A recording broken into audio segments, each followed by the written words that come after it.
This episode is brought to you by Airbnb. Hi, Bashi. Hey, Sufi. How are you?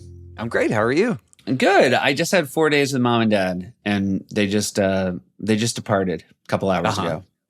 And mom was in a good mood because she left town. What would you say her favorite kind of sandwich is? She loves a lobster roll. It was a lobster roll. She got 2 lobster rolls, and she was very excited because she was going to eat them in the car ride on the way home. But she made a small error. Do you know what the error was? She doesn't have a cooler? She sent dad to get the lobster rolls. Oh, okay. And because dad went, he bought some herring. And so now she's at risk of dad eating herring in the car. Well, don't they have to take a ferry to leave there? So maybe she can send him up top deck? Yeah. I would like dad to eat herring top deck because that seems like a real asking for it with seagulls. It also means that you're probably going to get some space to yourself on the boat. Yeah, that's true. If a guy's eating his own herring, yeah. Yeah. I will say, dad got caught in a little board game vortex with Ash, which is Ash wanted to play Monopoly with dad. Can be a long game. It was just sort of a rolling 4 days of the two of them would sort of amble over and play for about 15 minutes. And it wasn't bad. I think like if you're not in any race to finish a game of Monopoly. Yeah. And not a bad way to thing do it. to just have set up. Yeah. Yeah. Did that game get completed? No, it's still going. Now I think we can finally break it down. Although I bet he's going to want me to take over for dad, and we're just going to keep playing it. Ash does something that I would just say is the most irritating thing you could do while you're playing Monopoly. The game's already molasses slow. Yeah. And then Ash will say, wait, I want to get 50 ones. And then he takes a 50 and gets 50 ones. Like he needs walking around money or something. And it makes me so mad. But I think it's just because it's his first. Look, it's the first time he's had money, real or otherwise, and so he just wants it in every incarnation of money. Yeah, or he's looking to go to the strip club. That's true. Yeah, that's true. He's like, I won't tell you which one of my friends told me, but they said the act of making it rain is worlds better than physical rain. Yeah. Well, Monopoly. I mean, there are the real rules of Monopoly that we never played growing up. Make the game go significantly faster. What's that? If you land on a space and you don't want to buy it, it instantly goes up to auction. Oh, I see. Yeah. Or you can say, I don't want to buy it at this price, and it goes to auction, and maybe you still get it for cheaper. But it lets you leverage. You're wrong though. This is not kids' rules. I'm not going to explain the art of auction to Ash. He started playing with his father-in-law, my father-in-law, his grandfather. Well, that's your first mistake. Yeah. And then Ash all of a sudden is like, we can trade properties and you can, I'm like, whoa, slow down. We're not at level 2 Monopoly. We're at level 1. Yeah. Trading properties. Anyway. By the way, we know for those of you listening right now, Monopoly is super boring to play, but I know it's really enjoyable for you guys to listen to. Speaking of that, boy, Tom and Dad. Tom's my father-in-law. Dad is our dad. I sat there today, and I know Dad's listening, and I know Mom's listening, and I apologize because I think Mom's probably going to go ha ha ha when she hears the story. Yeah, Dad and Tom were going back and forth talking about bad customer service phone calls they'd been on recently. Mm-hmm. And it's not any better. Like being on the phone with a difficult Verizon person is almost as bad as listening to a story about it. Yeah. And then if you follow it up with another story that's essentially the same. Yeah, they were both kind of trying to say you were treated badly. Yeah.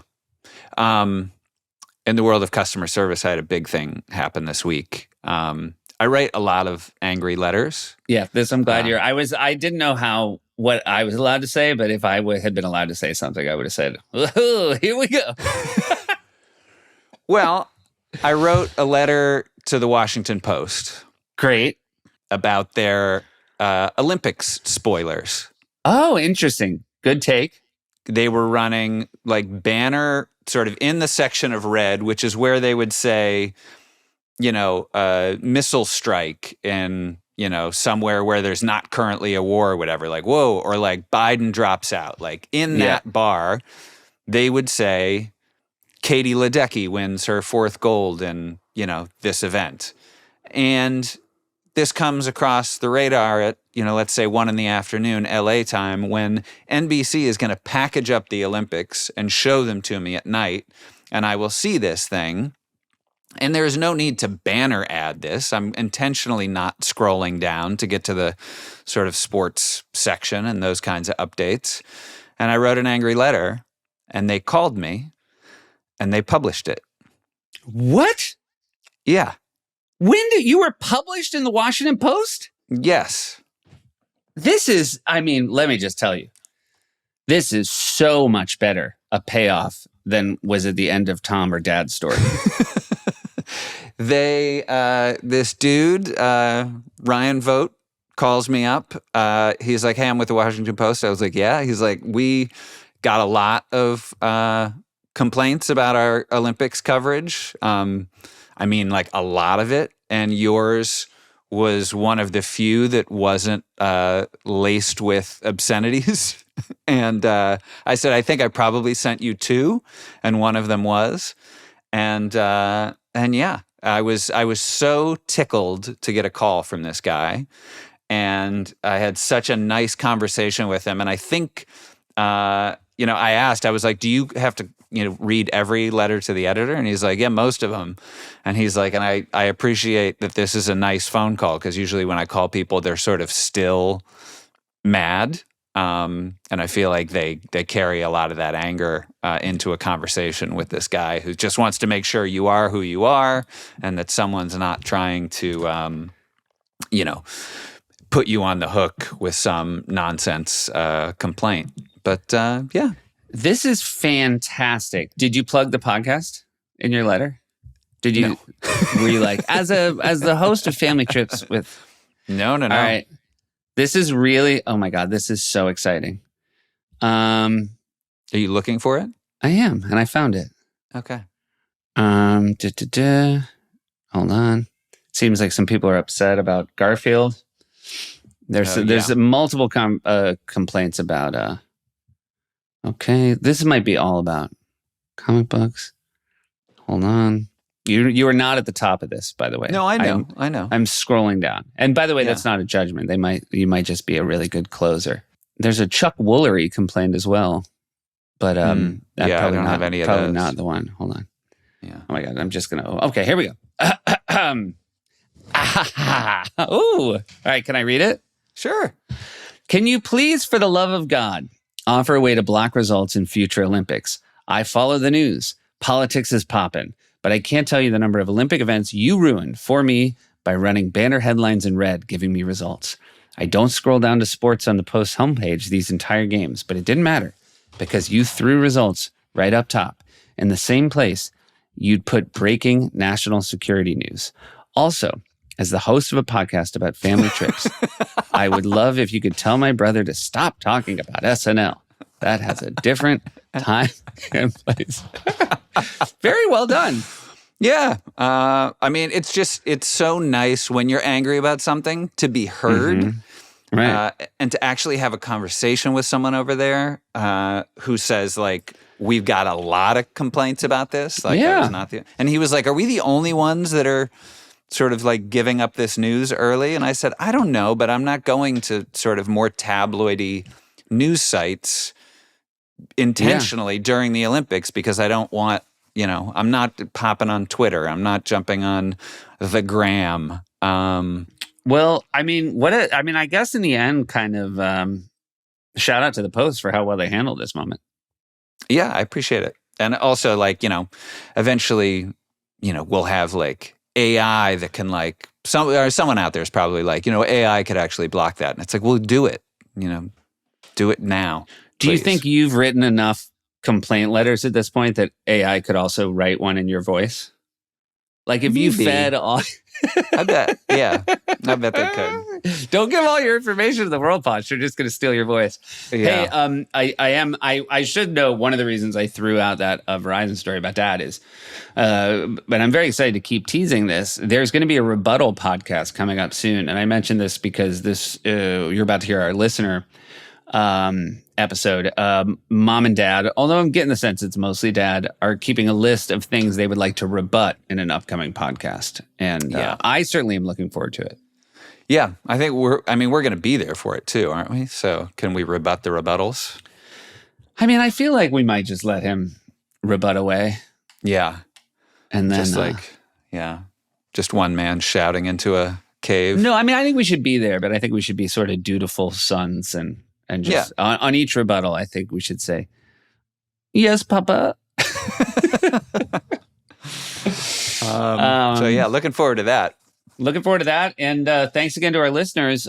It was a delight to hear these stories, and now you get to. Family trips with the Myers brothers. Family trips with the Myers brothers. Here we go. Let's hear our first listener story.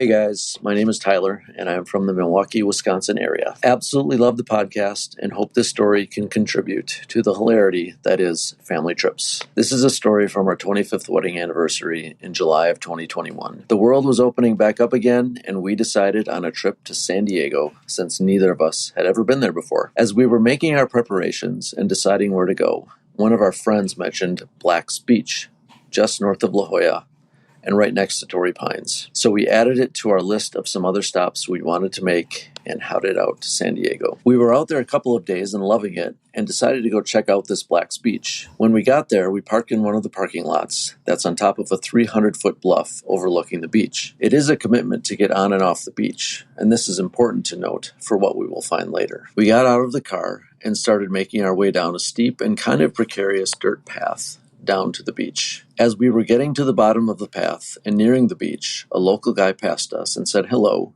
and made a little chit-chat about the steep nature of the path, and then said, "Gaze to the right and straights to the left." My wife and I looked at each other quizzically and wondered what the heck that meant, but continued on our way and took a left at the beach as we were sort of instructed to do. We started heading down toward where we saw the crowd a couple hundred yards to our left. And I was walking along, taking in this gorgeous beach and the bluffs around it, and my wife stops me and says, "There's a naked man walking toward us." I thought she was seeing things, but I looked up ahead, and sure enough, there was a fully naked man walking in our direction. I thought for a minute that it was just some old guy taking liberties, but as we kept walking, we soon discovered dozens and dozens of people, young and old, men and women, singles, couples, and groups in various stages of nudity. They were swimming, reading, playing volleyball, kicking the soccer ball, playing yard games, and even surfing naked. We were shocked, and we were laughing. We were disgusted, and we were shocked, and we were laughing again. We walked past the majority of the crowd, where we were less surrounded by the nudity, and set our stuff down and Googled what the heck this place is. And sure enough, we found out that it is one of America's most historic and popular nude beaches. Well, we weren't going to walk all the way back up the bluff to try to go find another beach, so we decided to make a day of it. Now keep in mind, if someone had asked me that morning if I would be interested in going to a nude beach, it would have been a solid no. And had someone asked me if I would ever go naked on a nude beach, it would have been a double hell no. But as we were sitting there and everyone else was doing their thing and minding their own business, I had this crazy thought.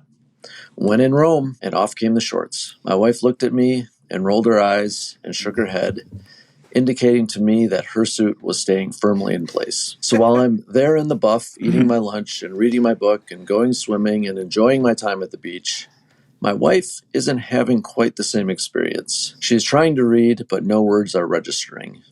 She's pretending to take a nap, but there would be no napping today because she can't take her eyes off the naked train wreck all around us. Her final reflection on the day was that this had to be the day that she forgot to bring her sunglasses to the beach. So that is our first and probably last nude beach experience. Thanks for listening. Fantastic story. It would be so funny to me if that was, he knew the whole time and that's how he wanted to celebrate his 25th, by just letting his wife know this deep, dark secret he'd always had, this deep desire he'd always had on the beach. Yeah, I know she forgot her sunglasses. I hope they remembered sunscreen, because if your wiener hasn't been seeing the sun, which Lord knows most haven't. Yeah. That's the last place you want to burn. That's the last place you want to burn. I should note, I was totally fine. No part of that story grossed me out until 2 words he said. Do you know what they were? Eating lunch. I was totally fine until he said I stripped my shorts off and then I was eating lunch, and that was where I was bummed out, because then I was picturing a sandwich. I don't know what in my head it was sort of a ham on white, little bit of limp lettuce, and maybe like some yellow mustard. Yeah, and I just remember a guy sitting Indian style holding it, and just basically like just crumbs falling. Yeah. I hope they had a napkin. I don't know. I feel like, do you pack a napkin when you bring lunch to the beach? Well, I do, but you... Yeah, you're a bit more of a heathen. I'm a full heathen. When we were little, we found ourselves on a nude beach once, and it was so exciting, but also thrilling. As kind of the rule, not the exception on nude beaches, is it's much more about like old wieners and real old like droopy boobs than it is about like, oh, these are like some of the finest bodies the earth has to offer. I would say the sort of 80s sex romps that we had grown up on had misled us as to what you were going to see on the old beach. Yeah, it wasn't that. Yeah. I remember later in life being on a beach that, as described here, it was clothed, and then you crossed a certain threshold and it became a nude beach. And I should note, we go back to that beach a fair amount, and I feel as though the nude beach days have left. I think that's no longer. But to speak to what you're saying about old wieners, what I found the most troubling about the old beach is there were a lot of older gentlemen who still wore a top. So it was a lot of T-shirts, no pants, which to me is Porky Pig in It is my least favorite version of male dress. Yeah. And it wasn't a long enough T-shirt to cover up the nudity. There was it wasn't. Yeah, maybe they're trying to make up for lost time on the sun not getting those buns. Oh, because you saw the rest of the summer they've been on a regular beach and their tops have been off, and so this was like they were flipping the script. Yeah, it's like they're essentially just turning over on a lounge chair to get the other side of them, but instead of front to back, it's top to bottom. Yeah, there you go. And by the way, I wasn't judging. I should note, I eat naked at home all the time. It's just in public. You just go right to the shower afterwards. No. I wouldn't say right to the shower is ever my MO, Poppy. Yeah, no, that's true. I could attest to that. I will say I was a little hopeful that his wife was gonna look at him and say, "I'm with you, babe. 25 years of marriage. I'm gonna take the leap with you." Yeah. Well, I also, we're recording this. It's pretty early for me. And when they said gaze to the right, straights to the left, I thought the person was saying just look out to the right because the water's dangerous that way. Don't. Yeah. If you go in there, you might there could be a bad tide or something. And then the straits, I was like, what kind of like Straits of Magellan, Gibraltar, that's like peaceful water. My head wasn't even in the straight gay realm yet. It really speaks to the depths of how little homophobia you have, that when someone said gays and straights, you were like, oh, obviously he means to look, and then he also means a small channel. Yeah. That's where I was at. Yeah, that's where you're at. You thought it was where to look directions. Yeah, well, I know which way the party would have been. Probably the party would have been to the right. So You like, for example, when you go to a beach town, sometimes you will want and I know this about you, you want a veranda. You want to go to a drinking establishment that has a beautiful view. I like And that. sometimes you will go up to the concierge of your hotel and say, I'm looking for a gays bar. Right. And he'll often misunderstand what you're asking for, but you are using gaze to mean, obviously to look. And Right. so you've landed in the jackpot multiple times on vacation because you'll say, where are the best gaze bars in town? Pretty fun bars. And then you'll come back and you'll very angrily say, I didn't say gay, I said gaze. And then they will often point out that's not an expression. Yeah. But that's just something I got to work through. Yeah, that's something you got to work through. Hey, we're going to take a quick break and hear from some of our sponsors. Family Trips is supported by Airbnb. Hey, Sufi. Hey, Bashi, what's up? I had a trip recently. I went to Oslo, Norway, and Stockholm, Sweden. And one of the biggest differences between those two places is in Oslo, we were in 3 hotel rooms, and in Stockholm, we were in an apartment. And it was just so much nicer to be able to sit around with your friends at the end of the night after you'd been out, you'd had dinner, you maybe grabbed a cocktail somewhere, and then you got home and you got to sit around and just feel like you were in someone's house, feel like you were in your house maybe. And it just keeps the group together, which is what so much of travel is about. And when we were in Oslo, we were in those hotel rooms. So when we said goodnight, it was goodnight. And that was it. And I really prefer being together with my family or my friends when I'm traveling. You like a chat zone. I love a chat zone. You love a chat zone, and maybe you're someone right now who's thinking about your home. You know what? There's a lot of chat areas. There's a lot of areas where I've chatted with my family, and maybe people can come here and feel like this is their home because of this wonderful space. Your home might be worth more than you think. Find out how much at airbnb.com/host. Support for Family Trips comes from LinkedIn. Hey, Bashi. Yes, Sufi. You know what B2B stands for? Business to business.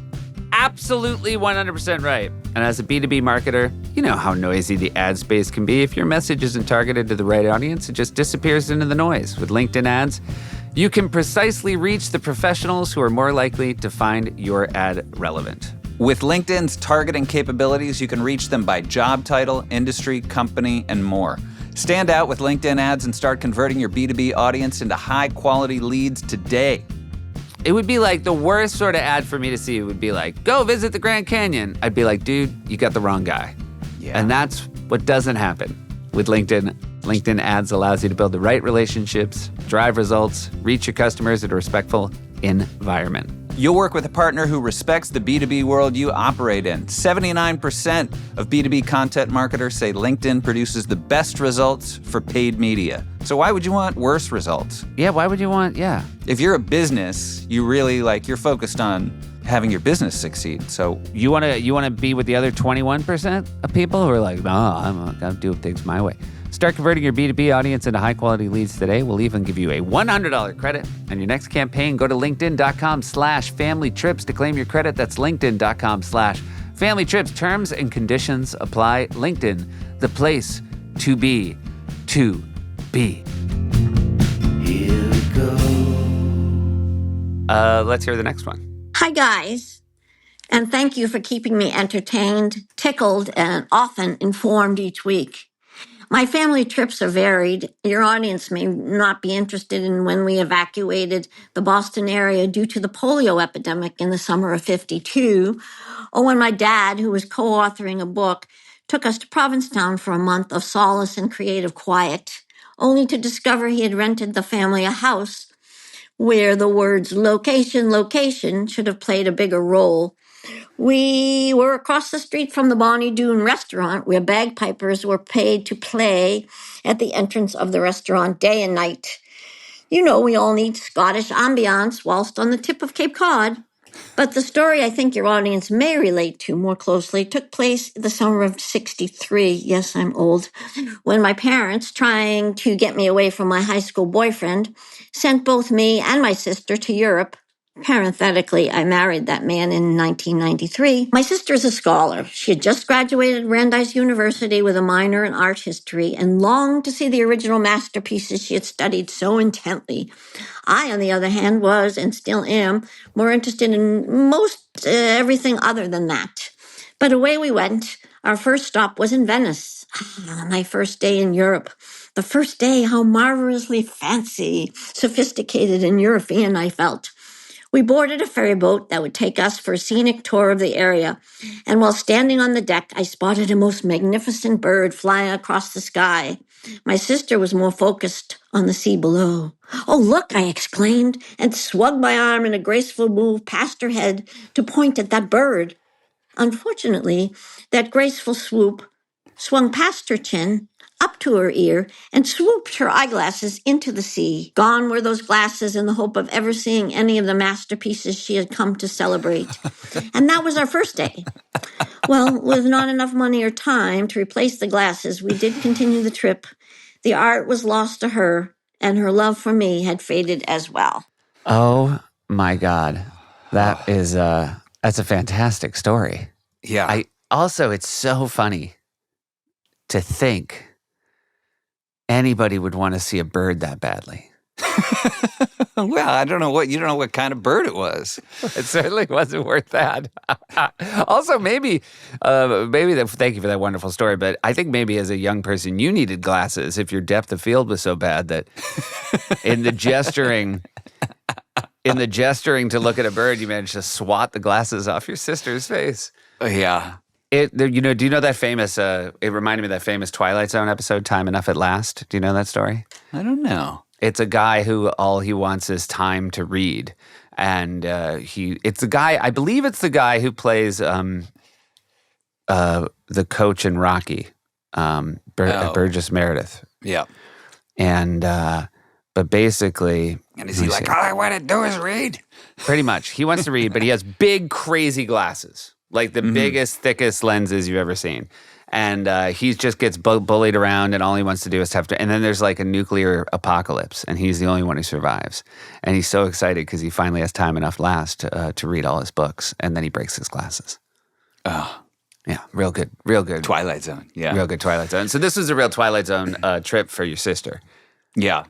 I do love and I admire sort of a young person who just wants to go see the masterworks as well. Yeah. I think like to know that is something that fills you up and that you're so excited about a trip like that. And, the top thing on your list is to see this great art and then to have your sister spoil it.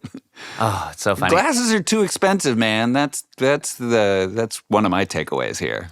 This summer, Axel lost his glasses. Yeah. And we have dived. We've gone on multiple diving expeditions to try to find them. Now, of course, tides come in and out, and so to me, it's ridiculous. By the way, when I say we, I haven't gone down once, right? Yeah, I mean, you didn't even go to look for your wedding ring when you lost it. We lost it in a massive lake. So no tides. So anyway, point is, Axel lost his glasses, and we've looked for him multiple times. And then this morning, because I'm back in the city doing the show, I FaceTime with him, and he said, "Look, we found my glasses," because he has two pairs, and he's been wearing the red pair, and the brown pair was back. He goes, "We found them on a dive," and I said, "Oh my God, you found them?" He goes, "No, these are the new ones they sent." But I really like that he wants the excitement of tricking me, and he fully tricked me. Yeah. That's a great story. Also, that woman, fabulous voice. Fabulous voice. And you know what? I'm going to say something. I kind of did want to hear about evacuating Boston during the polio epidemic. Yeah. Of 52. Well, I also do you think I think there's a generation that we're maybe not a part of that has that wonderful rhetorical flourish of saying of 52. Do you think we'll ever say the COVID pandemic of 20? I don't think we will. No, but that doesn't flow nicely. Yeah. I don't know. I think we can do it. I think we can pull it off. Bring it back? You think we can bring it back? Yeah. I do want to say, I believe, what was it? The Bonnie Doon. The Bonnie Doon does sound like a restaurant mom would go to. Yeah. Yeah. Like the Bonnie Doon already sounds like a different restaurant that she nicknamed the Bonnie Doon. Yeah. Well, she had a place, the Barney Get was a place that she used to go to a lot. And I don't know what was if the Barney Get? I don't know. It was maybe like a fish market or maybe it was a restaurant. Yeah. Well, maybe it wasn't called the Barney Get really, but she called it the Barney Get. That's what I mean. Maybe that's it, that I'm hearing the Bonnie Doon and I'm thinking it's the Barney Get. But, you know, when I lived in Chicago, I lived across from a Scottish restaurant called Duke of Perth. And I will say the Duke of Perth, there were no bagpipes, but my window went onto the street and they were across the street and I smelled fish and chips every single day from morning to night. Yeah. Not the best smell. Delicious. Yeah. I love eating a good fish and chip, but I don't like smelling it all day long. Also, sort of glanced over in that story is that her parents sent her away to sort of bust up her relationship. And then 30 years later, she married that man. Again, I feel as though sometimes you hear one of our listeners sends in a story and you think to yourself, wow, that is maybe the most fantastic thing that ever happened to them. And I feel like this woman gave us like not even top 500 story. Yeah. And amazing voice. Amazing voice. Send something next time because I feel like sometimes you're out. You know, God blesses you with something like a voice that melodious. And then in order to even the scales, they curse you with a big old flappy arm. A glass flapper, as they're known. Yeah. Well, thank you so much. And we'd be delighted to hear anything else you might have just for us in the future. We give you permission to call back and tell us any of those stories. And when you do, I feel as though based on a 1962, Atlantic crossing vessel, I feel like there was the glasses fell for a long time. Don't you think? Like, I'm not just thinking the glass. You know, when Axel's glasses came off, they just were right in the drink. But this was like, you just watched them like sort of spin in the wind. Yeah. Yeah. And then one of the bird saw the glasses going down and wanted to let one of their other bird friends know. And they swang their wing out and knocked their beak off. Swang. I think swang is how you say it. Yeah. Should we hear another story? Yes, please. Dear brother of mine. Yeah. Hello, my name is Scott. I'm a native Californian. This is about a family vacation trip that we took in 1972. I'm one of 4 siblings. We were going to take a raft trip to the American River in Northern California. We have been planning it for a couple years. My dad and mom have always wanted to do it as a family. So we bought a Army surplus raft. And if you don't know what they are, they're a very inexpensive raft. We bought an 8-person raft, and I don't remember what the cost was, but I remember it being very inexpensive. We bought the life jackets, and we brought oars, and we hit the road in our camper and pickup truck. It was going to be a fun trip. So we get to the American River, and my dad said, hey, to be safe, let's scope out a 2 or 3 mile area, and we can float down. And so we're driving along the bank of this river, and the road traverses the river. Just gorgeous area. And we finally find this section that looked great. There was one little piece of it that we couldn't see very well, but we could, we stopped and pulled over and looked down, and it looked okay. So we drive back upriver. We inflate the raft, walk it down to the river. We get in, and last minute, my younger sister decides not to go.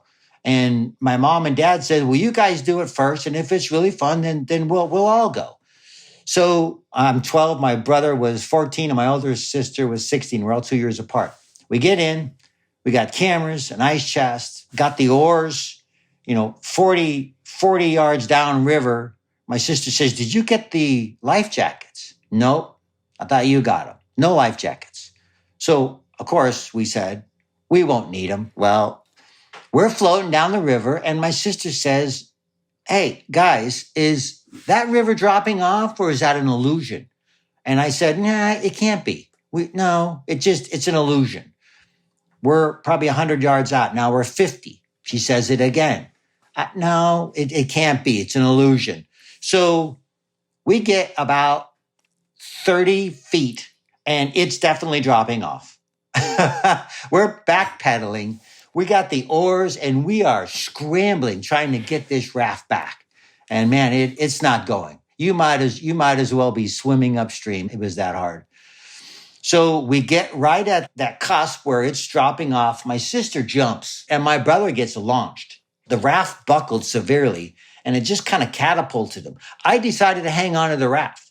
So I hung on to the raft and I remember being something around 20 feet. I mean, I don't know.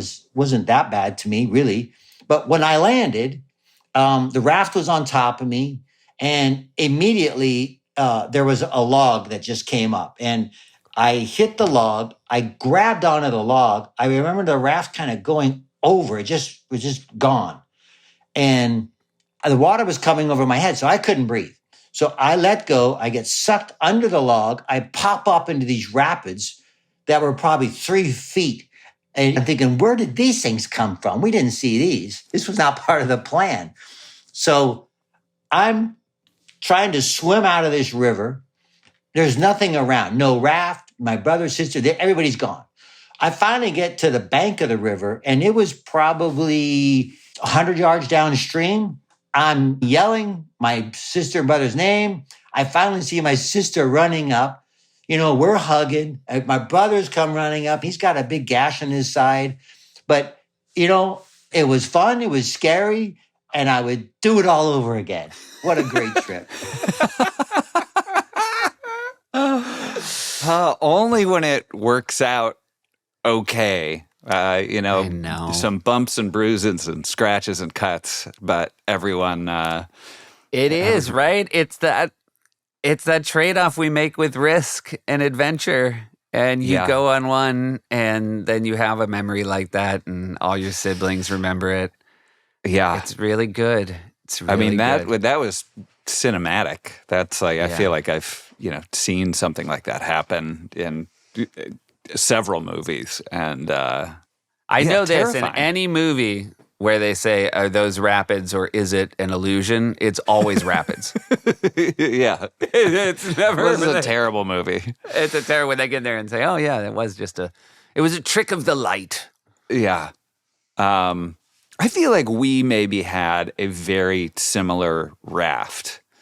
Yeah. We had it was just like the bottom was just like rubber stretched between sort of a pontoony, inflatable outside. And I feel like we used to bring it maybe to the beach.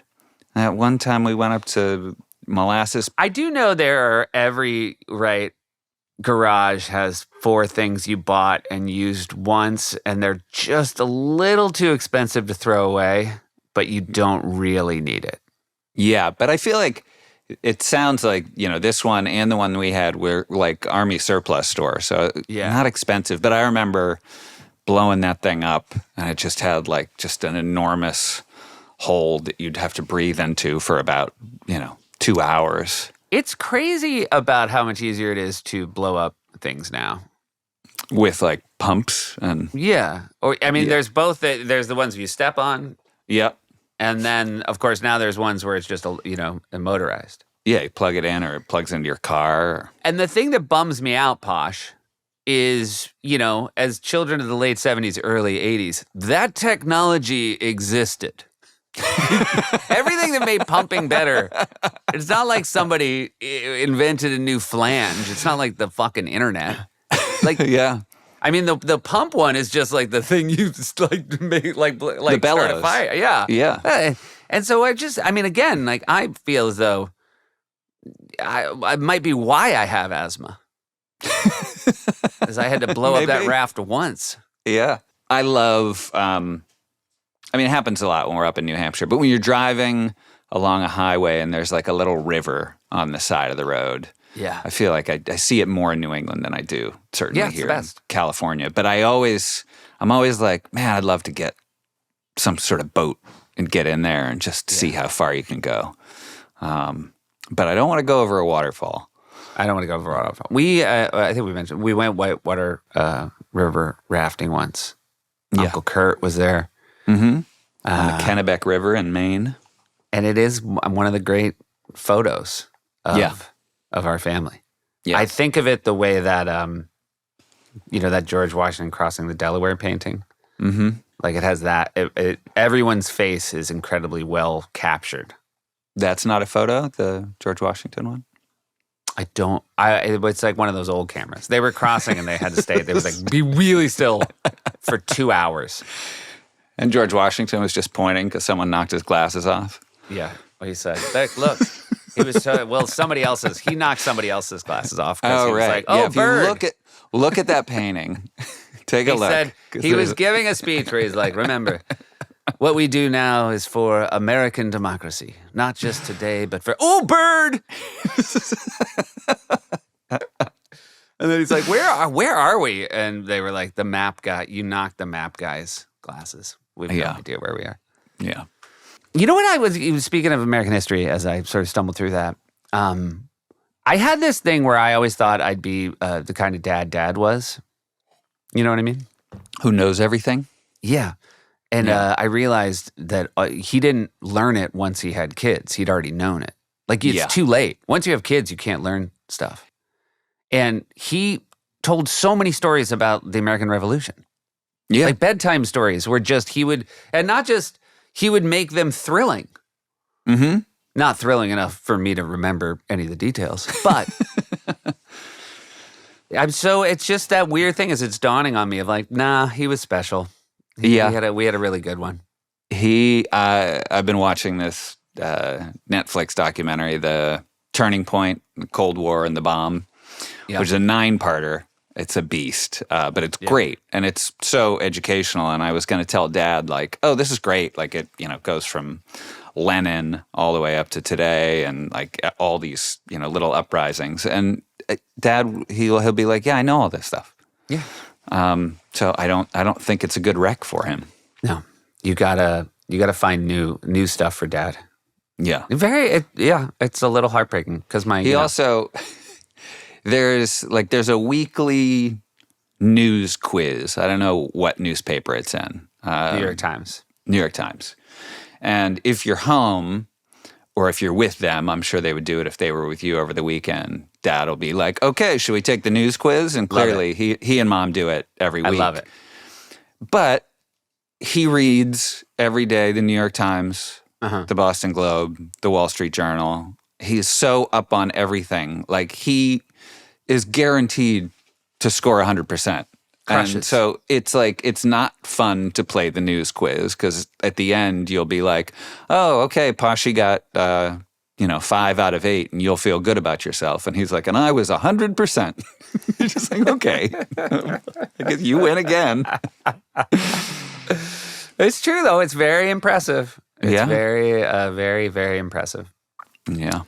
So, and you know what the boys are into? Well, Ash got really into, which I was as a kid too. And so I'm very excited because he kind of found his way on his own. A friend of a friend, one of their kids was into it. Greek myths. Ooh, Ash I love is Greek super myths. into Greek myths right now. And there's a really good podcast called Greeking Out. Mm-hmm. And they're just like really fun retellings of the Greek myths. But it's so fun. First of all, he walks around just holding, we have a sort of a decommissioned iPhone that we gave him that only has downloaded stuff that we're good with him listening to. Mm-hmm. And he wakes up, our 8-year-old's our oldest, he's already a teenager. He wakes up last and he just is so tired because he's been up all night listening to Greek myths. And then he's literally wakes up and just starts listening to new ones. And he's just like walking around and it's just so funny. When he's like, the gods and the Titans had a war. I'm like, no, tell me everything about it. He's like, and then I'll say, tell me everything about it. And he's like, now I got to tell you. But it's the best. I love it. Yeah. Stephen Fry's got a series of books that are amazing where he reads them as well. Great. Yeah, mythos and heroes, and they're great. Mom got Ash a book, the Greek myth book that I used to have, and it's a famous one, and I'm not going to remember the name of it. But she's bringing it to him this weekend, and I'm pre-bummed out about him saying, I just like listening to them. Oh, yeah. Yeah, so. Do you think if you listen to an audiobook, you've read that book? Excellent question. I would not say I'm reading a book if I'm listening to it on audio, but I do consider that I have read it. Okay. But I have a problem with the verb usage. Yeah. Like, I don't think there's any shame in somebody saying I'm listening to a book right now, but I don't feel like saying I'm reading a book when I'm listening to a book. Yeah. I think you got to say you listen to it. Yeah. And again, this is without judgment. Yeah. Like sorry, real quick. I don't judge you for listening to a book. I judge you for saying you're reading it when you're listening to it. Deal. But quietly. I judge you quietly. And you know how you can tell is this is how I respond. Oh. That's an illusion. Yeah. That's your illusion right there. Mm-hmm. Hey, we're going to take a quick break and hear from some of our sponsors. Support for family trips comes from LMNT. Hey, Bashi. Yes, Uvi. We were talking yesterday offline about the new box of LMNT flavors we just got our hands on. Ooh, so good. There was a new one I just tried. Have you tried mango chili? No, but I will today. It's a killer. It's so good. I mean, a killer in a good way. Killer taste. Yeah. And I'm hydrated. Went for a run, had my mango chili, ready to face the day. You know, electrolyte deficiency or imbalance can cause headaches, cramps, fatigue, brain fog, and weakness. LMNT is a zero-sugar electrolyte drink mix born from the growing body of research revealing that optimal health outcomes occur at sodium levels 2 to 3 times government recommendations. Each stick pack delivers a meaningful dose of electrolytes free of sugar, artificial colors, or other dodgy ingredients. Get your free LMNT Sample Pack with any purchase at drinklmnt.com/trips. Also try the new LMNT Sparkling, a bold 16-ounce can of sparkling electrolyte watertight. Try LMNT. Totally risk-free. If you don't like it, we'll refund your order, no questions asked. Again, for your free LMNT Sample Pack, go to drinklmnt.com/trips. That's drinklmnt.com/trips. This episode of Family Trips is brought to you by Nissan. Hey, Sufi, let's play a quick game. I'm going to say a word, and we both say the first word it makes us think of at the same time. Ready? I am ready, Pashi. All right, first word, cereal. Grape Killers. nuts. All right. Oh, okay. We thought of different cereals. Okay. Yeah, that's going to happen, but maybe let's try to lock in. Let's try to mind meld here. Okay. Next word, museum. The Louvre. Gift shop as one word. Okay. I said the Louvre. You said gift shop. I know we can be better at this. Let's try one more, all right? Okay. All right, last one. Rugged. The Nissan Pathfinder Rock Creek, where form meets function with stylish orange contrast stitching and water-repellent seat material. Whoa. Wow. I thought you were going to say me For rugged? Yeah. Yeah. Posh, with the Nissan Pathfinder Rock Creek, you can flex your ruggedness from rocky trails and muddy paths to sandy dunes and snowy roads. Yeah, flex your ruggedness, Soup. I will. Stop the laughing. Featuring 18-inch beadlock style wheels and all-terrain tires, plus a tubular roof rack with up to 220 pounds of dynamic capacity for loading up your gear, the Nissan Pathfinder Rock Creek is designed to be aggressive all the way up to the front grille. And all the while, you can stay connected while you drive with wireless Apple CarPlay, allowing you to listen to unbelievable, life-changing, mind-blowing podcasts and also family trips. Why also never mind. So thanks again to Nissan for sponsoring this episode of Family Trips. Now, go find your path and enjoy the ride along the way. Learn more at nissanusa.com. Can I do the fast part, Posh? Please. Intelligent four-wheel drive cannot prevent collisions or provide enhanced traction in all conditions. Always monitor traffic and weather conditions. Cargo and load capacity limited by weight and distribution. Always secure cargo. Heavy loading of the vehicle with cargo, especially on the roof, will affect the handling and stability of the vehicle. Compatible device service and consumer activation and Nissan Connect services. Package required. Use only when safe and legal. Subject to third-party service availability. Apple CarPlay is a trademark of Apple Inc. That's what it sounds like when you read to your kids. Yeah, I just want to get to bed. Here we go. I think we have one more story, Posh. You ready to Ooh, go? let's give it a listen. Hi, Seth and Josh. I have a family trip story that I think you'll find very relatable. My name is Lynn, and I'm from Chicago, and I lived in Amsterdam from 95 to 2000. So I feel like we have a lot in common. For good measure, Paul Appel and I were in the same freshman year homeroom at St. Francis Academy in Joliet, Illinois. So those are all our degrees of separation. Anyway, I know I overlapped with Seth's time in Amsterdam, and maybe Josh, I'm not sure. I went to Boom Chicago many times, and I know I saw at least one of you. I remember a cute guy with great hair. And even though that might point to Josh, I think it was actually Seth. So don't sell yourself short on the hair front, Seth. But this story has to do with my mom coming to visit me in Amsterdam while I lived there. She'd never been outside the U.S., so this was her first trip abroad. I was very nervous about hosting her. The funny thing is that I thought of her as so frail and elderly, and I am now the age that she was when she visited me. So yeah, yikes. I lived right across from the Rijksmuseum, and on the daily, there was just hordes of American senior citizens and their big white shoes getting blown back to the curb by a bike or a tram or tripping over the uneven cobblestones. So I'm just all nervous about imagining my mom in Amsterdam. She's also a very picky eater. So all of the Indonesian and Suriname and Turkish food, all that great food was out of the question. But I told her about the great frites or French fries that you could get on the street. So on her second day there, we got some frites. As you know, you get them in a big paper cone, and famously, there are all these different sauces to choose from. So unlike us in America, where we typically just have the ketchup, there's mayonnaise and peanut satay sauce and curry sauce. And I'm sure my mom just got the ketchup. But because of all the sloppy sauces, they would also give you this tiny little frite fork, and that you could just stab your fries with and not get all messy. And my mom thought this was just fantastic.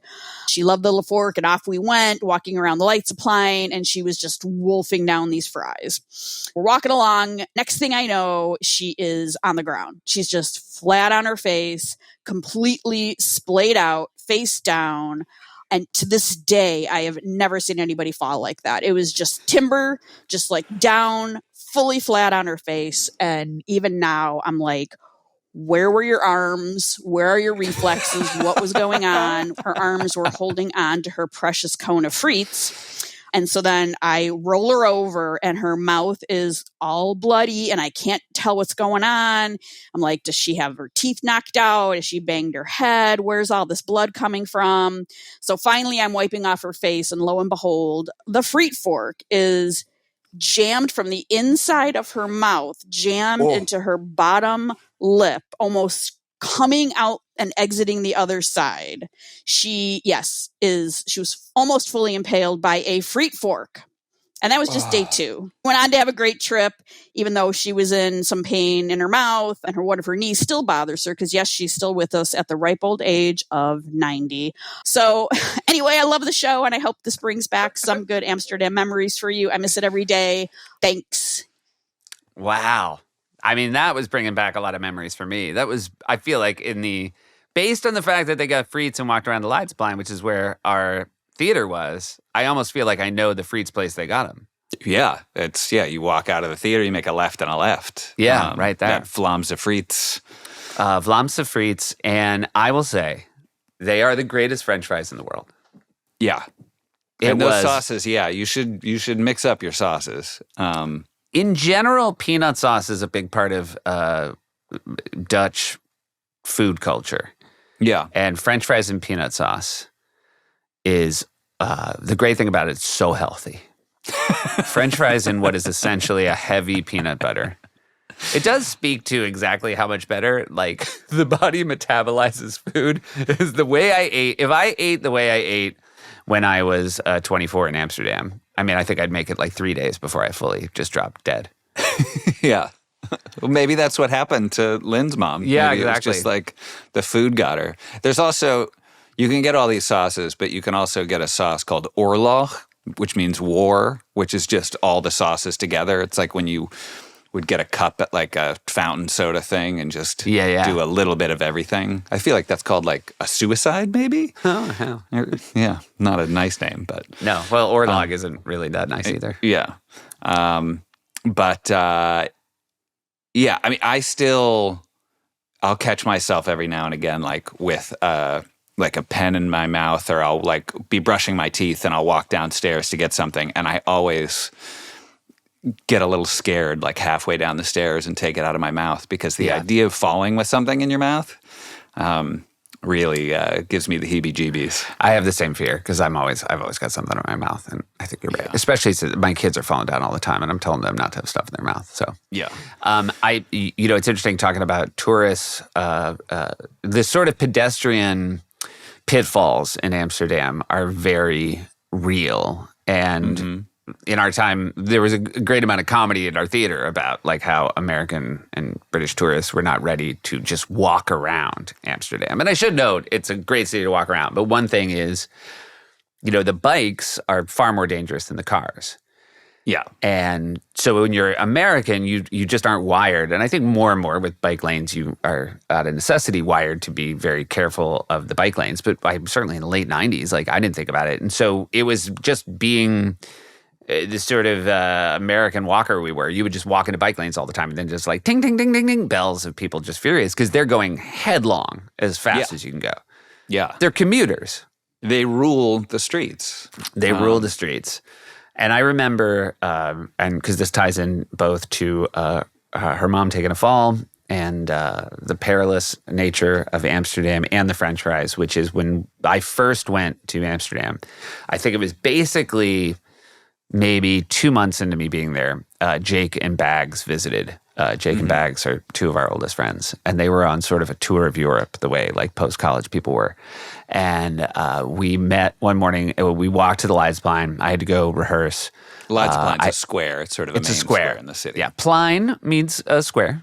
It does. And Leidse was the name of the square. And so we sat at Leidseplein. We had coffees at this outdoor cafe.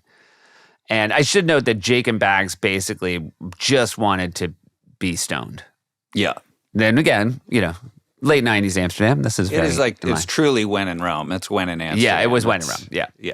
So they were sitting there having coffee, and I gave them a long list of things to do, include like, you got to rent a bike. You got to bike around the city. And then I said one thing, just when you're biking along the tram tracks, you just want to be careful. Like when you cross a tram track, you have to cross them perpendicular, because if you go parallel along a tram track, your bike tires could get caught in the tram track. Yeah. This is just something you tell everybody. Yeah. This instilled such a fear in them that when I came out 10 hours later, they were still just sitting there. And they had just basically been stoned and had like, I think 2 full meals at the same cafe and a bunch of beers. And I was like, what have you been doing? And they were like, yeah, that tram thing. We were like, we're not up for this. Yeah. Well, they probably were having a wonderful day. Well, I don't need to tell you this based on everything you know about Jake. When I walked out and saw them, he laughed harder and longer than anyone else you would possibly know would laugh. Yeah. Full giggles. Yeah. Mackenzie, my, now fiance, the year we met in like a June. And that Thanksgiving, we were going to Amsterdam for Thanksgiving.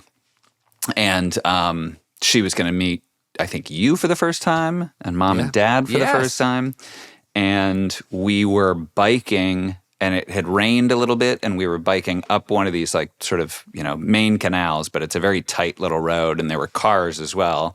And there is room for a car and bikes, but we all sort of like got up onto the sidewalk and through the Amsterdammetjes to let sort of some cars go by and just have it be a bit more relaxing. And then Mackenzie skidded and was heading towards like a set of stairs that went to a basement apartment. And she just jumped off the bike and let the bike continue. And the bike went down like 8 stairs to this like subterranean door. And somehow she didn't go with it. If she had, like, it would have been awful. Yeah. And she was so embarrassed. But it's just like, that's the kind of thing that can happen. Do you think her skills as an equestrian helped with the dismount? Yes. Yeah. I don't think I could jump off a bike in time. Yeah. And like to jump off and sort of have it continue on from under your legs. I don't know how she did it, but I have to think that her skills as an equestrian are the only thing that saved her. I forgot that incredible detail, which speaks to the depths of our connection to Amsterdam, is both of our wives, my current and your future, first met mom and dad at Thanksgiving in Amsterdam. Wow. Yeah. It was like, that was our big, hey, do you want to fly to Amsterdam for Thanksgiving? You will meet my parents and my closest friends at the same time. Yeah. That's really putting them right into the cauldron. Yeah, right into the mixers. Yeah. But they both handled it with aplomb. With aplomb. They passed the test. Yeah. I also should say, Lynn, the minute Lynn started talking, I thought Chicago. And so I felt very rewarded that was where Lynn was from. And I also want to say, I feel like right now, Lynn, when I hear the brother with the good hair, I know it's Josh, but in the late 90s, I also thought I had a shot at that title. So I think it was maybe me on stage. They were But we were days. both there in those years. Yeah. So it could have been anybody's. Could have been anybody's hair up there. Mm-hmm. I think we have some questions as well from some listeners. All right. Hi, Seth and Josh. My name is Julia, and I'm located in Chicago.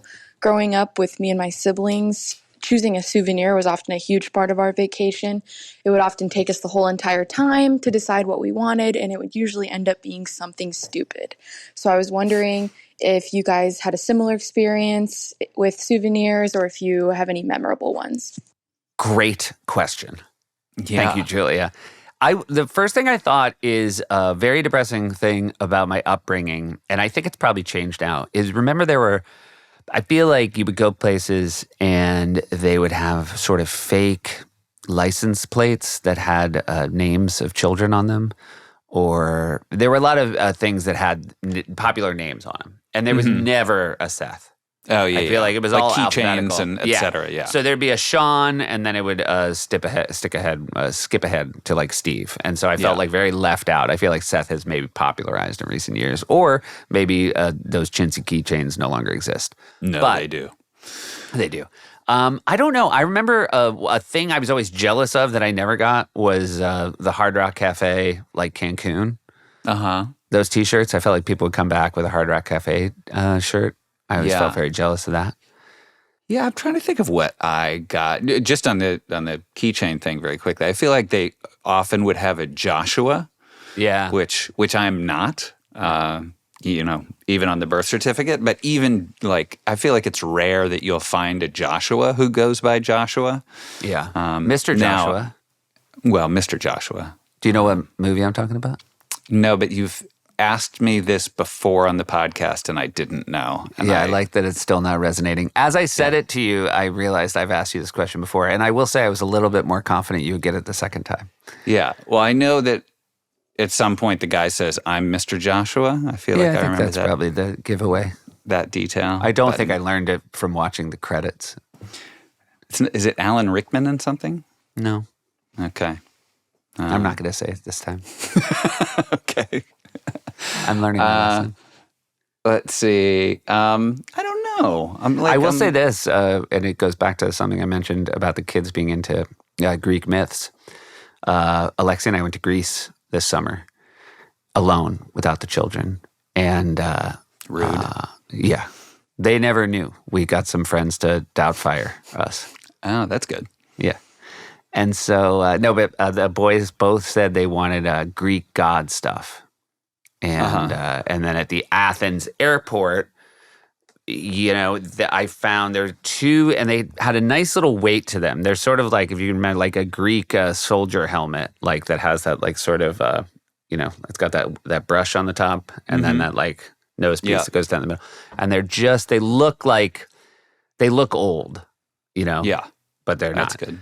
But they have like a nice little weight to them, and the kids are really happy with those. So I feel like as well. I can't remember a good one from when I was a kid. I feel like I nailed it with them. I know we used to. These aren't necessarily souvenirs, but we used to keep the like nip bottles that, like mom and dad, if they'd get like, if mom would have a gin and tonic on a plane and they'd give her one of those little bottles, or dad would have a scotch and soda. And we had a little bar lined up in our bathroom at home. Yeah. And so those we would keep. So those are kind of souvenirs, but just from being on a plane. Yeah. Dad would also travel and bring us back coins, which were very exciting. Yeah, Because we still have so many coins from all over the world, and Dad would go to some like batshit places where there were like holes in the middle. yeah. I mean, That's pretty cool. It's so cool, and you just it just feels like, oh, the world is so big when you see coins like that. Yeah. All right, great question. Not sure if we had a great answer for you, Julia, but that was fantastic. Hey, Seth and Josh. My name is Will, and I don't hear anyone talk about cruises on this podcast. So my question for you is, what are your thoughts or experiences with cruises? Never been on one. I feel no pull to go on a cruise. Yeah, same. I gotta say, I've got friends right now that are on an Alaskan cruise, and I'll be very curious to hear, their discussion of it afterwards. Mom and Dad have done these cruises, these river cruises in Europe that sound great. I just don't know if it's my time for those. I feel like there are like lectures and, you go see some sights, but it seems like it's for the slightly less active. Yeah. I also, I don't like being trapped. Yeah, no, you def don't. There's got to be 2 exits anywhere I am for it to be a vacation for me. I'll say anytime I am watching like a Planet Earth or something of that nature, and you see like just the blue waters and sort of like white like glaciers almost. Like I would like to do a cruise to the very far north and sort of see some of that. I feel like that's kind of the only way to do it. For me, it would just be Florida. Just up and down. Just coast That of would be Florida. the cruise you'd take? Yeah, just up and back. Yeah. Just get up. Just top of Florida. Northern Florida. No flow? No flow. It's never. Also, I will say a big part of why we haven't done it is Mom would never. No, Mom would never. Yeah. So Mom would snob a cruise so hard. Yeah. The impact of Mom's snobbery on a cruise would be worse than a full iceberg. Yeah. It would rip the hull. If you were enjoying a cruise that you were on with Mom, she would just keep running you down. Oh, she'd ruin it. Yeah, Yeah. you would not want to go on a cruise with Mom. There's another thing, and by the way, I'm sure people love cruises, and I celebrate that. But the other thing is sometimes, cruise ships will dock on the west side of Manhattan, sort of around like 40th to like 50th, and I'll sometimes be running up there when it's when it's docking. And there's a very weird thing of watching people get off a cruise and then just roll giant suitcases across the West Side Highway. Yeah. Yeah. Yeah. Like, it just feels like, there should be a better port of call. You know what I mean? Yeah. Because that just is like, where you've been in some like awesome tropical location and now you're literally rolling across a New York City highway. I do have friends who have kids, and my friends' parents brought them on a Disney cruise. And my friends of like our age were like, this is going to be nonsense. And then they went on it and they were totally bought in. And the kids were having a blast and they were having a blast. And it was like, on paper, never would have enjoyed this, but then I did it and it was fantastic. So Yeah, I think a lot of cruise haters are probably just one cruise trip away from enjoying cruises. So yeah. And I think that you have might to be go us. in. You have to go into it with the right attitude also. If you go into it being like, this is going to be terrible, then pretty good chances it will be. what are the percentage chances Mom could go in with the right attitude? 0. Zero. She would have an eye-rolling suitcase.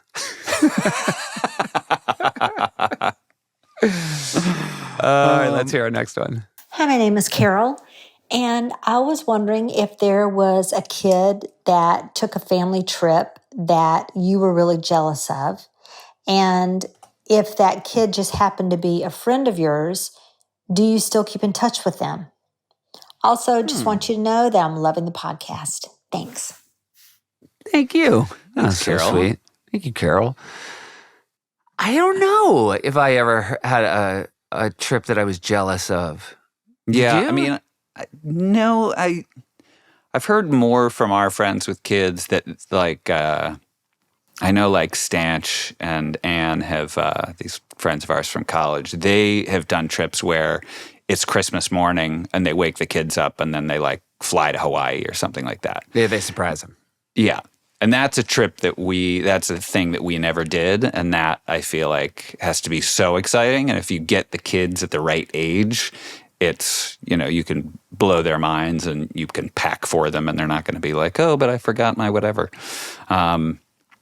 So I've always had a little bit of jealousy that kind of thing never happened. But I can't think of a kid who took like the trip.